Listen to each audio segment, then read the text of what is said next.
Yep. On this episode of the Culturesmash Cast, And you thought Tom Cruise was spacey before. What does Tiger King and National Treasure have in common? A cage. Wow. Stomped And on it's his bad my joke. money, and I want it now. It's the Culturesmash Cast, episode 522 from May the 6th, 2020.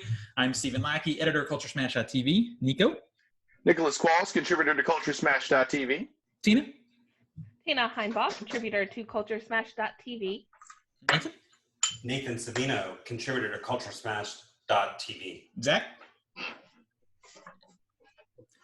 Zach? You're on mute or something. Yeah, you stupid. Sorry, an angry little fat man. That's me. Zach perfect. Martin. That's accurate.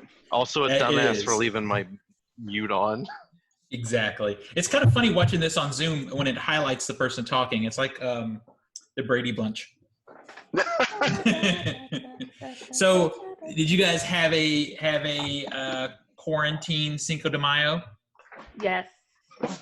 We did too. So I have to tell you, I decided there were places here that are doing curbside margaritas, right? Some good places.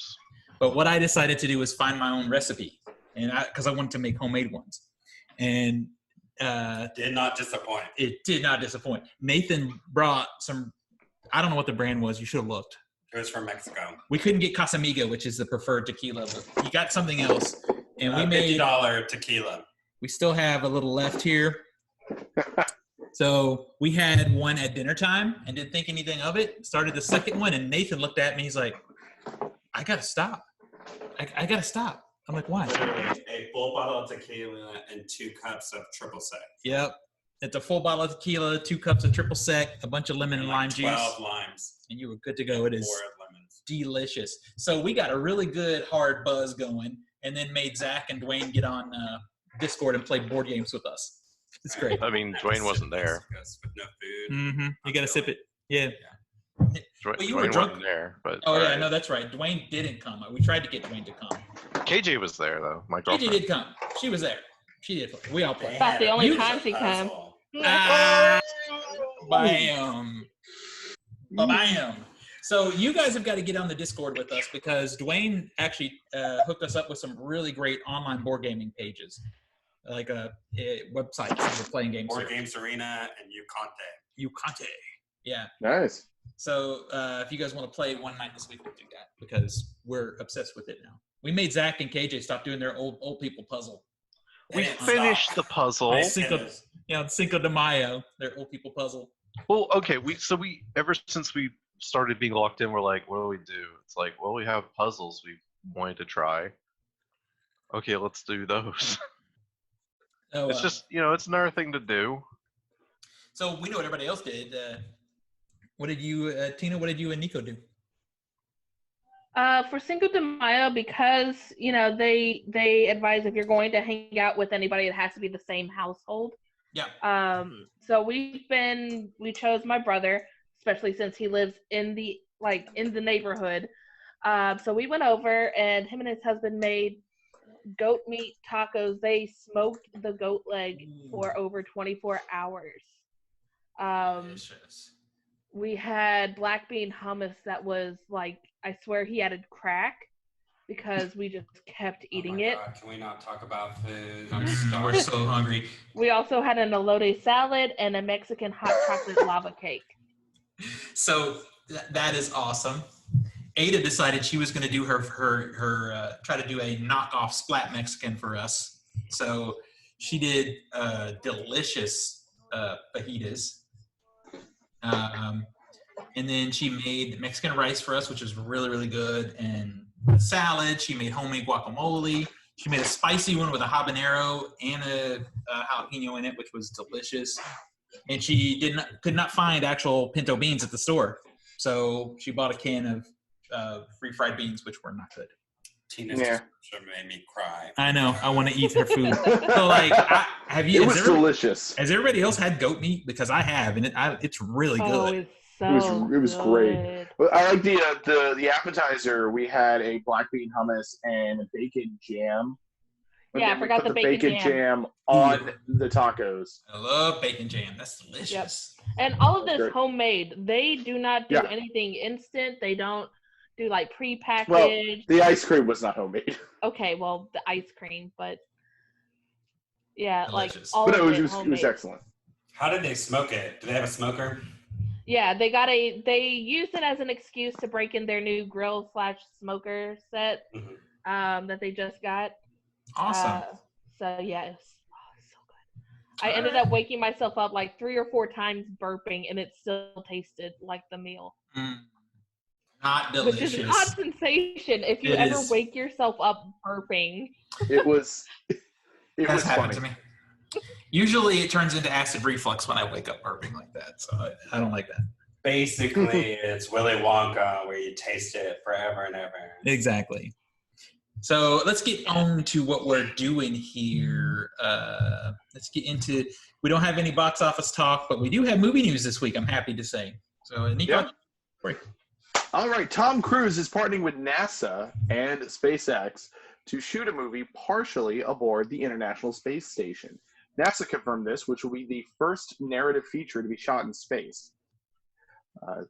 Deadline Hollywood first reported on Monday night that Cruise and Elon Musk's SpaceX company were in early stages of teaming up with NASA for an action-adventure feature film that would be shot in outer space. This will seemingly be a new standalone film instead of a possible Mission Impossible sequel, which is a missed opportunity. As for how Cruise will actually do this, we do not know yet. No details other than supposedly Cruise in space.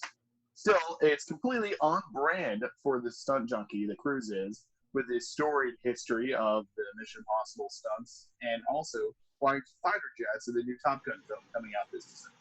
and that footage, Top Gun footage, looks beautiful. I can't wait to see that movie. Can't wait to see that movie. He's 57, and he's going to go into space. I think that's amazing. Actually, to be honest with you, I'm kind of happy that it's not part of the Mission Impossible franchise, because I feel like this is going to be such an epic film moment if it actually happens, that I want it to be something good. I hope it's a good movie. And it's scary because sometimes when Tom Cruise steps outside of Mission Impossible in the last few years, it hasn't been the best. But I just feel like I would like it to be something special. So I just have one question here. And full disclosure, I am totally for this. But are we at the point where it's cheaper to go into space than to CG space? Yeah, I think you might be right. It might be.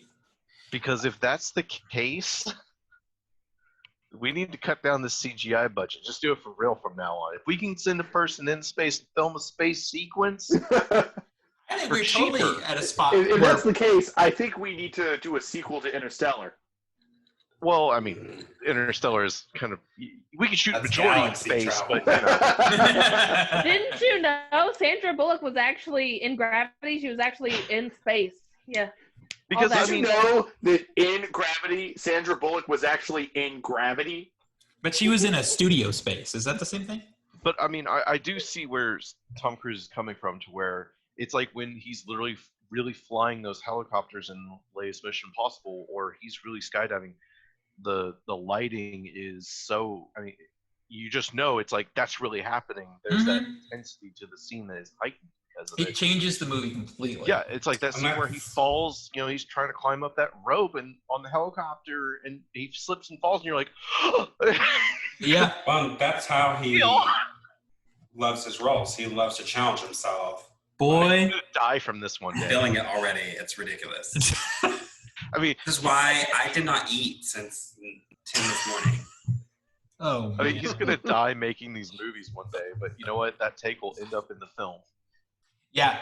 My favorite one of those is not the previous, or the most recent Mission Impossible. It's the previous one where it opens with him hanging off the side of that plane. That's such a good one. Any other time, they wouldn't be able to put the camera that close to the actor. And when you watch the special features, he admits fully he was scared shitless. And you could see it on his face in that movie, like plain as day. He's terrified. Oh yeah. And they did it 8 times. So he's the right guy. If we're gonna put an actor in space to do a movie, he's the one to send because he'll do whatever. He'll get the best footage. I mean, that they can get. I He'll mean, get it'll that be a cool footage. experiment too. You know, if he's going up to the ISS, you know, what's it like to really film up there with a film crew and not like a documentary crew? Mm-hmm. And I think what's really interesting is he's going to get like a level of unfettered access like never before because NASA is all into it because they need brand recognition for younger generations. They need people to get excited about space again. And this is a good way to do it. If the movie's good. If the movie sucks. If the movie sucks, it'll be worth it just to see that space sequence. Oh, I'm going to see that footage because we're going to see that in IMAX. Yeah, and now if the movie is great and it includes, awesome footage, it's like, all right, excellent. They broke new ground. Exactly. Correction, you'll see in IMAX and theaters survive. Oh, basically going to survive. And IMAX, I can tell you want to know what else? Will survive. Want to know what else? It won't be day and date. Won't be day and date releases. No. Oh, by the way, Tina and Nico. I didn't do it. I have a question for you two. Here it comes. Here it comes. Simple question. Here it comes. And this is not. I doubt that. There's no variation. It's one or the other. You can't. It's got to be one or the other. Okay. Jurassic Park, action movie, adventure movie. Which one? So it can't be an action adventure movie? No. You got to pick a genre. It is an action adventure movie, but if you had to categorize it as one or the other, action or adventure, which one would it be? The first one is adventure. The subsequent ones are more action. Exactly. How about you, Tina? Do you feel the same? This has been a very divisive question among a lot of people. So, by lot, do you mean the three of you? No. I've asked at least 30 people. It's about half. It's half and half. I would say the first one, it definitely has adventure feel to it. Yes. But, totally. Yeah, but like as Nico said, thinking about the other, at least the other two, not going into Jurassic Worlds or anything, but the other two don't have that adventure feel. Yeah, I would say this one's more adventure. I would say the other ones feel almost more on rails, so it's less of the sense of the adventure and more just waiting for the next dinosaur jump scare or something. Yeah, they got more and more into that, and the new ones just feel like video games. But the Jurassic Park, the adventure is the creation of dinosaurs. No, the majority of that movie the tagline on the poster is an adventure. A tagline $65 million way. Okay, so we're not going to start now because we started this yesterday and it was almost 40 text messages between us. I woke up to 33 missed texts. Zach and I were texting off to the side, laughing our asses off because Nathan got so triggered because he is so sure it is an action movie. If you were to ask general public, they would say it's 50-50. So I created a post on 4chan. Yeah. And I asked 4chan, so take it with a massive grain of salt. If you had to categorize it as one or the other, everyone said adventure. Exactly. Outside of calling me an autistic. They called you a lot of names, which was pretty hilarious. That's also 4chan, and they also said also anybody that rates it as an action movie is out of their mind. Special needs case. That's what they said. But it's 4chan and it's people like you. I put it out to general public. And adventure still 50-50. won. No, one by one. It's it won by 1. All right, one is all it takes, bitch. That one was No, right. it doesn't. Not in our government. A single grain of rice. Hey, all right. Hey, Nathan, how did your Instagram poll go? He lost by 1. Oh, whoops. Okay, moving on. Nathan, you have the next story. Thank you for alerting me to your Instagram poll so you could lose by 1. You know what? Because I am that one.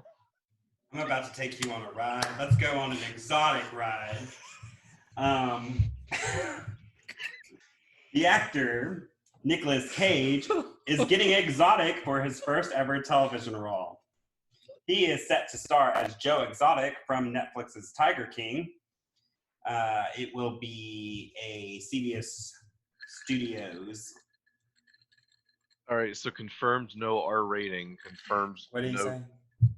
Huh? Craziness. You don't have your earbuds in? No, because I get reverb when I. Oh, so it's confirmed no R rating. What'd you It's say, a Zach? it's a TV movie essentially. Yeah. Yeah, but we're- isn't it Netflix? Or is it no? No, says it's not CBS. Netflix. It's going to be Oh, CBS. it's yeah, definitely. Yeah, that's disappointing. Yeah. It'll be like a lame, like.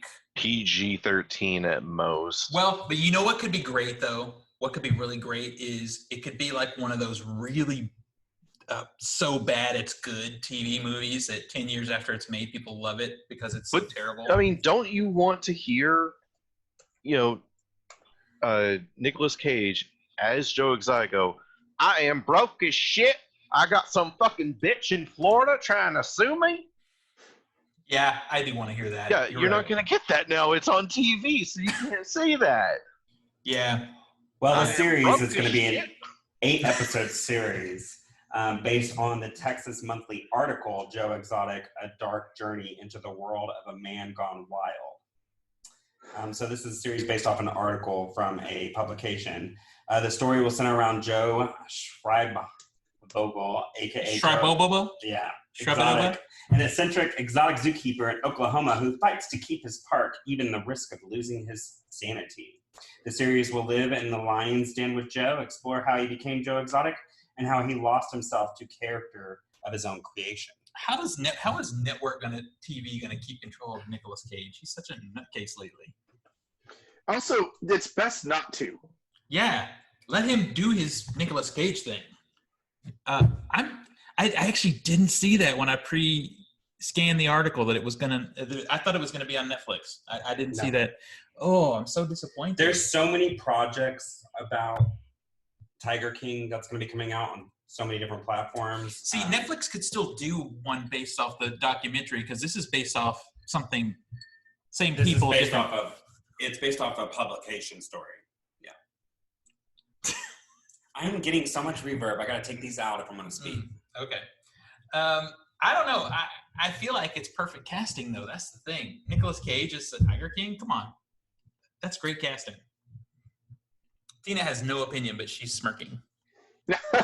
No, I'm reading the article and I'm like, Kate McKinnon will play Carol Baskin. And I'm like, Oh my Well, that's a Kate different. McKinnon is amazing. That's a casting. different yeah, series. It's not this gonna be- one's That's for not a the different- same one. Yeah, No, No.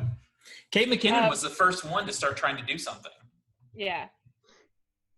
I think the Kate McKinnon one is going to be really focused on Carol Baskin, less than the It should- Tiger King. Yeah. It should be two separate ones. Yeah. So that we could have an Avengers crossover at the end. They should have the Tiger King cinematic universe. Well, Exactly. it's like the Kate McKinnon one is going to be based off a podcast.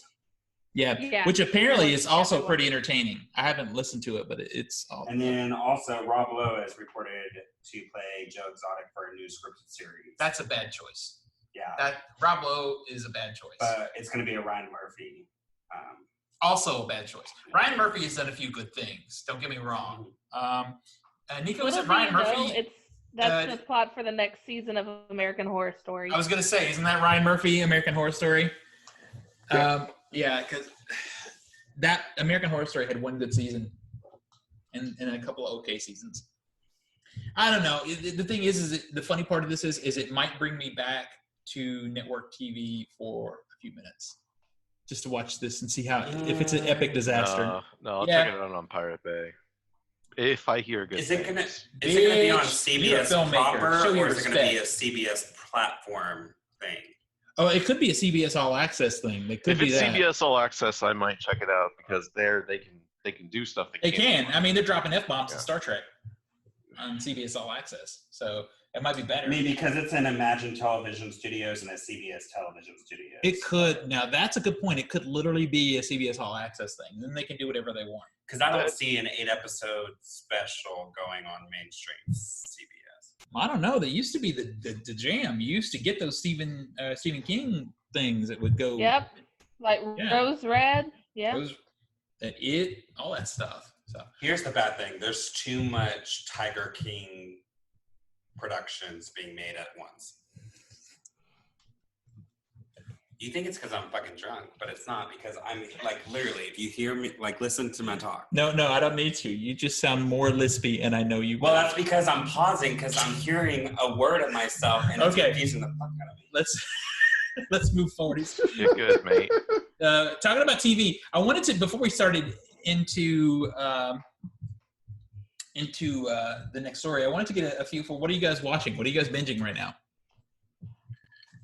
Honestly, I know we've been saying this for like the last couple of weeks, but we're on season 3 of The Handmaid's Tale. We actually haven't watched in about a week, mostly because we were focused on unpacking and got everything set up, and then I've just been reading, so.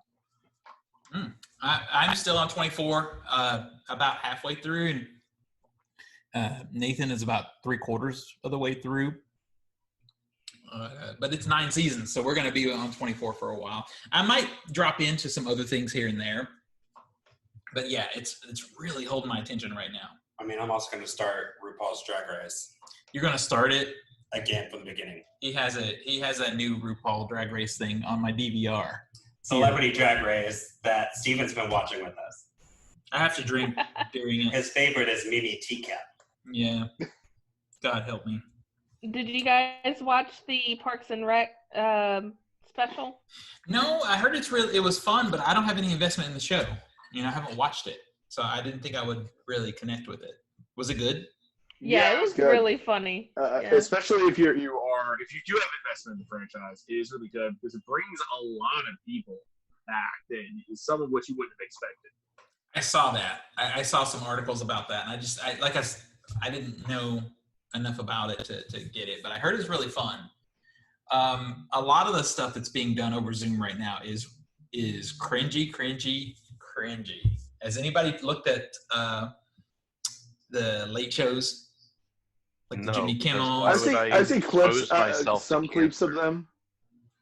I've just looked out of curiosity to see what they do, and I do watch Bill Maher every week, and his thing, he does it from his backyard, and it's kind of terrible. I mean, I watched Last Week Tonight where he has his own setup in his house, but it still looks like it would just be a part of the show. There's just no audience.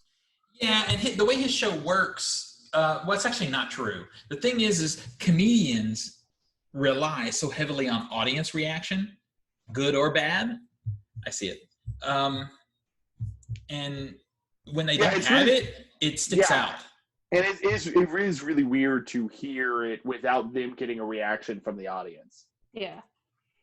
And I think it throws off timing as well, like, because they wait until the laughter dies down or something. So some of it feels a bit stinted or just not very well delivered. I keep thinking one of these shows is going to come up with a cool way to do it. But, like, everything, I just sort of dip my toe into them just to see kind of what everybody's doing. And literally they're trying to do their same show over Zoom with no audience. And to me, it's just, it's cringy cancer. It really, really is. I hate to say this, and it's probably good that it's recording because I'll probably never say it again, but some of these shows should probably go and look at what's happening on YouTube because that's what they're mimicking at this point. Look at some successful YouTube channels and kind of take some notes because maybe they could do something better. That does not translate to late night TV. I know they've got You're to taking revamp a format that is 5 to 10 minutes in length, and they're not going to format or. It's not true. I watched. They're just going to wholesale take it and stretch it out to 30 minutes. I watch some shows on some things on YouTube that are like an hour long. I do, but the fact is that the late shows have cut. Like I think Jimmy Kimmel is a half hour now. Mm-hmm. The Tonight Show is a half hour. It's not short enough. Yeah, they've already shortened their shows. So I just want to see somebody do something really cool with this, and I haven't seen it yet because I don't think we're going to be done with it for a while. At least California is not going to be done with it for a while because they are hardcore, and that's where all this stuff, either California or New York City, is where all these things come from. Well, and I'm sitting here thinking about even just television in general. Are we going to have any new content in the fall with everyone being shut we're down? going to have some shows coming up about that because we're about to hit that wall where everything that's been produced is out. Mm-hmm. Actually, I didn't get it in time, but I did see an article about the Blacklist they weren't able to finish their season, but they got most of it done. So what they're doing is for their season finale, one, they're cutting their season short by about 2 or 3 episodes, and their season finale, what they weren't able to get shot, they're doing in kind of a graphic novel animated feel, like a kind of What? yeah. That's so cool. And then they're going to have works for that show. I don't know how it's going to work well with it. I think it's supposed to be both. Like, it's going to go back and forth instead of what I think would be better is just do the whole episode that way. Mm-hmm. But they also don't want to waste the footage they do have. But they're just going to get the cast to narrate, like, just record their audio and just base the voiceover, which I think would be cool. I'm looking forward to it. Yeah, I'm so far behind on that show, but now that I hear that, it kind of gets me to want to catch up. Now, who should do something like that? Now, go ahead and make your like snarky comment or whatever. But is The Walking Dead, because they were able to finish everything but the season finale. The show just stops. Like, they don't get their season finale because they didn't finish the production. They should get Kirkman to come in and just do the final episode animated. That would be so cool. That would be a show that would kind of work. Actually, I completely agree. That is spot on what they should do. Mm-hmm. They wouldn't be limited by budget. Exactly. Or have really crappy green screen like they do now because they're so cheap. Oh, man, I see some of those webms on 4chan people post of like Walking Dead CG, and it's that the CG used in the room looks really great. The problem with the CG is the way that they go ahead and cut it like a regular show. So they'll cut from practical to CG like that and back and forth. So it makes it stand out even more than it probably normally would. I know there's this one shot that goes around a lot where it's Rick and he's in front of like this junkyard or something, and it's like a floating head almost. And he's just looking around, and it's a still image of a junkyard or something. But the lighting in the back doesn't match him, and it's just it's bad. It's bad. Yeah. Now that's from a previous season. That's been a long time back. They've gotten better at it, but the editing is what makes it stand out. It's so bad. I'm sitting there watching with a vision impairment, and I'm like taken aback by how bad it can be sometimes. I'm like, what the hell? One time I want to do a drinking game, and we take a shot every time we see green screen. That'll be fun. All right. So you guys, I'm going to stop the recording right now, and we'll restart. I'll start a new chat, and we'll finish up TV. Okay. Huzzah! Huzzah! All right, bam! We're recording again. Are you back upstairs, Tina? Yeah. I realized the script's up here that I edited, and I was like, fuck it. Oh, you sound really good now. You're good. All right. Let me bring up. I did also restart the modem. That might help a little bit, but it didn't change the speeds for me. Hey, Zach. So new router. What's up? Tell us about what you've been watching. Well, I have been watching. That's all for tonight, folks. Bye. We'll see you next week. Bye. I recently was scrolling across Hulu, just being like, what do I want to watch here? And I finally bit the bullet and started watching Gravity Falls. Has anybody? No, I heard it. I started with the first episode right before we started the move, so I got on a back burner, but I liked it. Yo, it's great. All right. It's like really fun.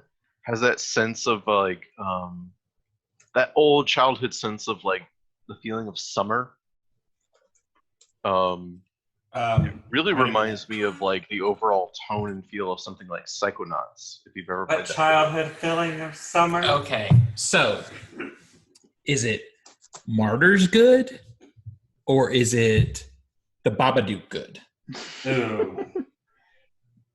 I mean, I'm 4 episodes in, so I'm not at all 50. I cannot say for sure at this moment. Perfect. I'm gonna wait.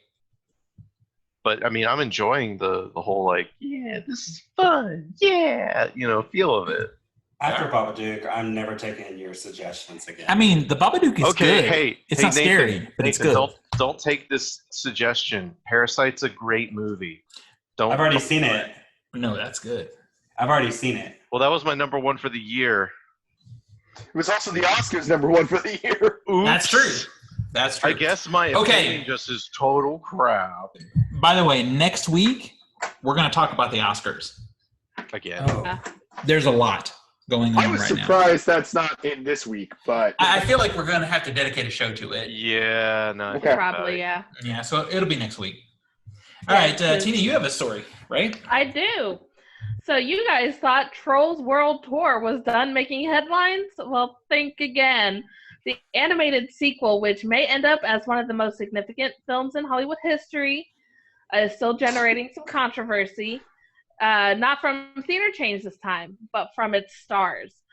A new report says that Justin Timberlake, Anna Kendrick, and other top voice stars were not told ahead of time that the movie would be skipping theaters and premiering straight onto video on demand. And now their representatives are trying to secure the actors the bonuses they would have received had the movie opened theatrically. Trolls World Tour was the first major studio movie to skip theaters entirely, and it angered theater owners in the process and eventually leading to a war with AMC theaters and other chains. Now it's taking fire from within its own ranks. The fact is that reps from Timberlake, Kendrick, and more are seeking the potentially 7-figure bonuses they would have gotten had the movie opened theatrically as planned and crossed $350 million at the global box office.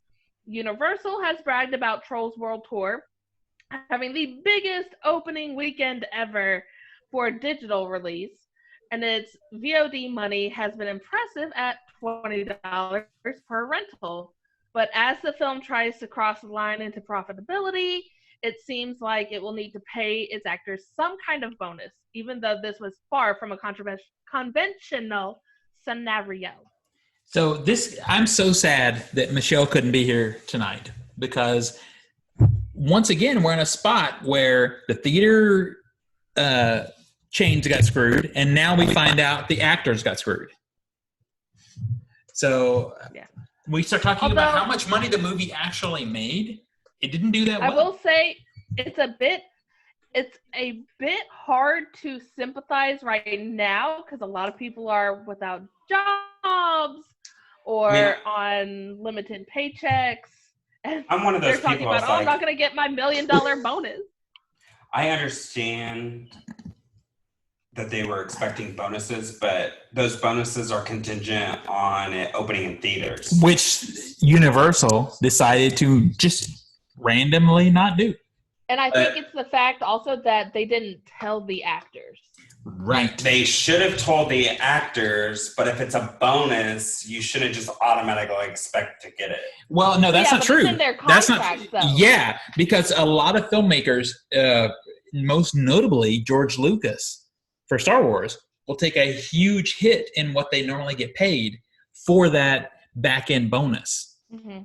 You know, and I'm sure that happened with Trolls. Somebody like Justin Timberlake, for example. I won't cost $10 million to do voice acting, but I'll take 3% of the box profits. office. Yeah, or 3%, 4%, whatever. But it's also hard to sympathize when they're already rich. Yeah, but here's the thing. You can say that, but the thing is... Think about it as you are suddenly in their position, and now you're like, well, where's my money? We had this deal. And they go, well, you're not going to get any. And it's a valued situation. Sure, they're rich. But if just the fact of them doing something makes that studio millions of dollars, they should get their piece. You know, it's no different than sports. When you talk about a basketball player making multiple millions of dollars, well, he deserves that money because the arena is full because of him. So now they're getting screwed. So the theaters got screwed, and now the actors are getting screwed. Which is going to make it tough for other actors and studios to negotiate contracts because this will be on the plate now. This will set a standard on how studios will be treating actors. And, you know, my argument has been for the longest time, if we go to something like day-and-date releases and things go more streaming, mainstream, like, top-tier actors are going to be less and less interested because the money is not going to be there. You'll never see Tom Cruise in a Netflix show unless it's in space. Yeah. Or Gotta do or it. if Netflix can pay his fee. In which Exactly. case, he's going to be up front. Right. So this whole thing, it just brings a lot to light about the problems with going VOD. Just just like ripping off a Band-Aid. You can't do it. Go ahead. And I took these out because when I hear myself, it's annoying the show. It's annoying to me too. Fuck you. Go. I don't. Moving on. Next story. Okay, go. I hate you. I know. Waiting. Here's the thing. If the contract clearly said theater release, I mean, they can't expect anything if it went digitally. Yeah, but that's the problem. Here's the thing. It's we also signed the on contract. because it was going to be in theaters. Do you think these people would have signed on if it was going to go straight to VOD? They would have been like, you know what? No, I'm going to pass on this one. How many times do we get roped into contracts where situations change? Not like that. Hi, I'm not Justin Timberlake, and I can't put my dick on the table and say, hi, yes, I'm Justin Timberlake, and I am Oscar nominated for the... I only put my dick on the table for IMAX. No. I mean, that's... Go ahead. If I were to look at it from my perspective, if we were to have a union and we had a set contract... And that's the thing. Remember, actors have a union. Yeah, they have a union and they have set contract. Yeah. But if circumstances changes... That doesn't mean you get to tear the contract up. No, but wording of the contract could dictate why they don't get those benefits. And that is then why... it would be up to the studio's responsibility to go to the actors, renegotiate the contract because the terms have been altered, but they didn't do that. They decided, we're going to go on ahead and put it on video on demand. They didn't change not the tell terms. our actors Society so that we don't get to do it. But still, there's an altercation to the terms of the contract. And you need to add to the contract. Extenuating Nathan, you're absolutely right. Society changed. I don't need to pay my rent. But you got to add to the contract. Hey, Nathan. Yes, because everybody has a crystal ball and knew that COVID was going to be coming in. From now on, contracts will change. Yeah, but what about Justin Timberlake? He needs his millions. He does not need it. He wants it. Okay, well, what about the small voice actors who this might have been a stepping stone trying to get, a bigger career going? Now contracts will have to change for extenuating circumstances. And they will. Yeah. And you will not see somebody like Anna Kendrick or Justin Timberlake or James Corden or James Clarkson. You will, because that's their livelihood. That's what they know to do. That's what they love to do. Yeah, Sam Rockwell has an Oscar. He doesn't have to do this. Sam Rockwell has an Oscar. He doesn't need to do this. So what he'll do is do one movie a year for millions instead of doing these $100,000 bullshit projects. A lot of them would prefer that. Yeah, no. but we're the ones who get hurt because we end up with trolls with fucking bullshit actors who are probably drunk on cheap margaritas. And then here's a flip side to that though. If I'm an actor, especially with like Justin Timberlake or Anna Kendrick status, right? And this happens to me once, and then you're gonna go back to that same studio and work with them again. Well, not only that, but my experience, especially with COVID, how things are starting to go. Okay, instead of waiving my appearance fee or whatever, my hiring fee to get that bonus, because that's what they use to bring down the cost of cost of an actor. Exactly. Nah, you're gonna pay me my $16 million as opposed to my $3 million, and that budget for that movie is gonna go skyrocket. We're gonna miss out on a lot of movies that need a budget to give us But it's ridiculous that the studios did not have extenuating circumstances in their contract to begin with. Why would they? Well, keep in mind when they signed these contracts, it was probably this time last year, if not earlier. There's no way. Like an act of God. In general, you can't predict situations to happen. You cannot predict 9/11 to happen. You cannot predict certain things. Hey, you know what I can predict happened historically 10 years ago, 5 years ago, Let me talk, last year, I can predict that movie theaters will be open.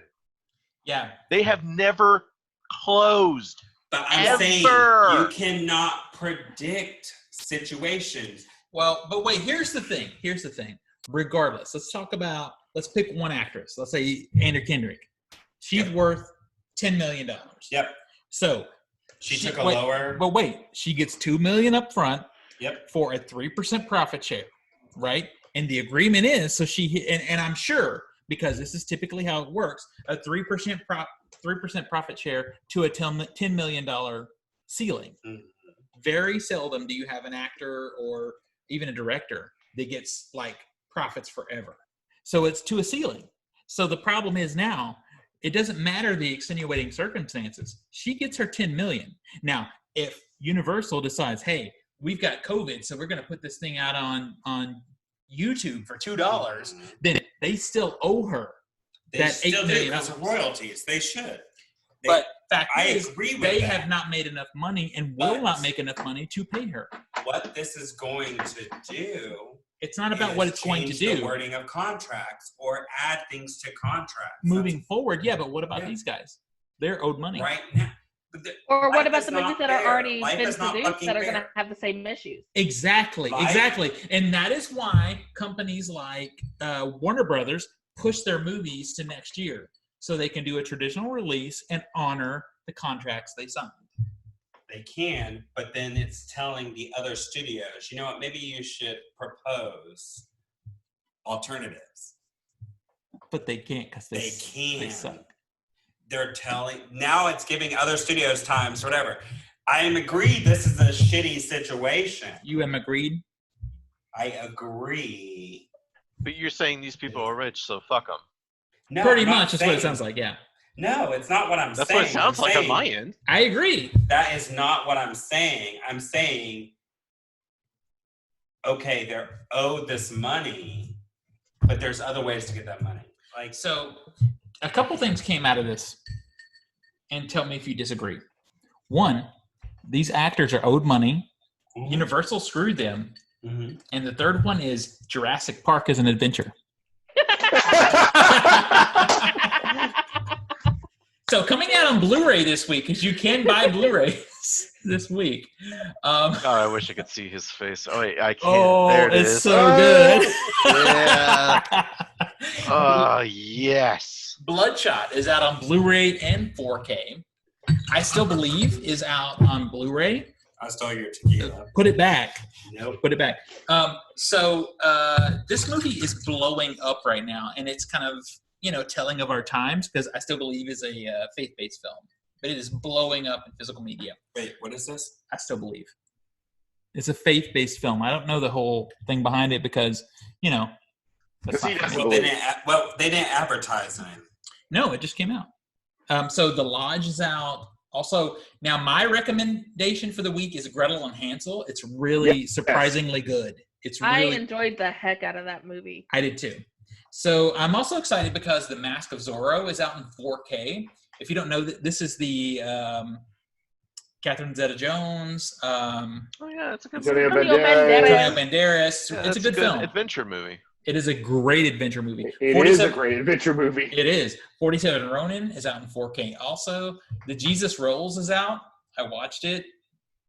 Sequel to the Tootsie Rolls. Let me give it to you in ASMR. Don't bother. What is the Jesus Rolls? Don't watch it. It's a pseudo sequel to The Big Lebowski, and I say pseudo because the Coen brothers didn't do it. So here's a really weird thing. John Turturro wrote the film, directed the film, and stars in it. And the thing I love about the movie, the one thing I can say I love about it is his passion for the project and the character. But what he decided to do was he kind of went overly creative with it.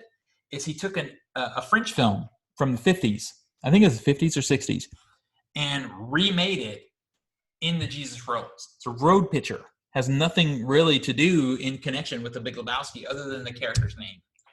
It's not good. It's bad.